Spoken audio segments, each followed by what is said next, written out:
بچوں سے طرز عمل کے سلسلے میں لوگوں کے رویے مختلف ہوا کرتے ہیں۔ ایک آدمی محفل میں آتا ہے اور فردن فردن حاضرین محفل سے ہاتھ ملاتا ہے۔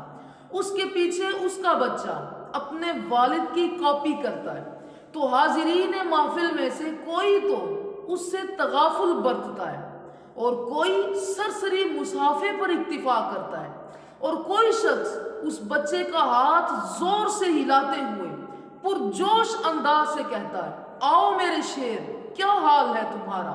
تو یہ جو شخص ہے نا، اس نے بچے کے دل میں اپنی محبت پیدا کر دی۔ مربی اول صلی اللہ علیہ وآلہ وسلم بچوں سے بڑا ہی محبتانہ سلوک فرماتے۔ صحیح مسلم حدیث نمبر 82۔ سیدنا انس بن مالک رضی اللہ تعالیٰ عنہ کا ایک چھوٹا بھائی تھا۔ رسول اکرم صلی اللہ علیہ وآلہ وسلم اس سے لاڈ اور پیار فرماتے۔ آپ اسے ابو عمیر کے لقب سے یاد کرتے۔ اس ننھے کا ایک پرندہ تھا جس سے وہ کھیلتا، وہ مر گیا۔ اس کے بعد رسول اکرم صلی اللہ علیہ وآلہ وسلم جب بھی اس سے ملتے، آپ اس کی خوش دلی کے لیے فرماتے، اے ابو عمیر، نغیر کو کیا ہوا؟ مطلب تمہارے بلبل کو کیا ہوا؟ حضور علیہ الصلوۃ والسلام اسی طرح بچوں سے سلام کرنے میں پہل فرماتے۔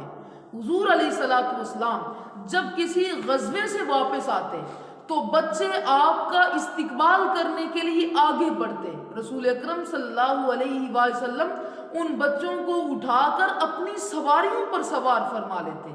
تو دیکھیے کہ کہاں شان تاجدار کائنات صلی اللہ علیہ وآلہ وسلم اور کہاں یہ بچے۔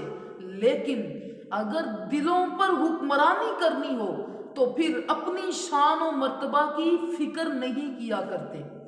اگر بچوں کے ساتھ ہمارے رویے بھی ایسے ہو جائیں تو حقیقی معنوں میں ہم بھی زندگی کا لطف اٹھا سکتے ہیں۔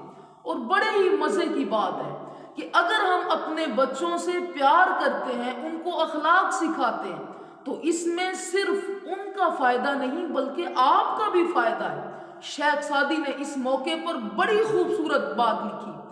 آپ فرماتے ہیں کہ اگر آپ چاہتے ہیں کہ آپ کا نام باقی رہے تو پھر اپنی اولاد کو اچھے اخلاق سکھلاؤ۔ تو یہ بات ذہن نشین رکھیں کہ بچہ گیلی مٹی کے مانند ہے، آپ اس سے جیسا سلوک کریں گے وہ ویسا ہی کردار اپنائے گا۔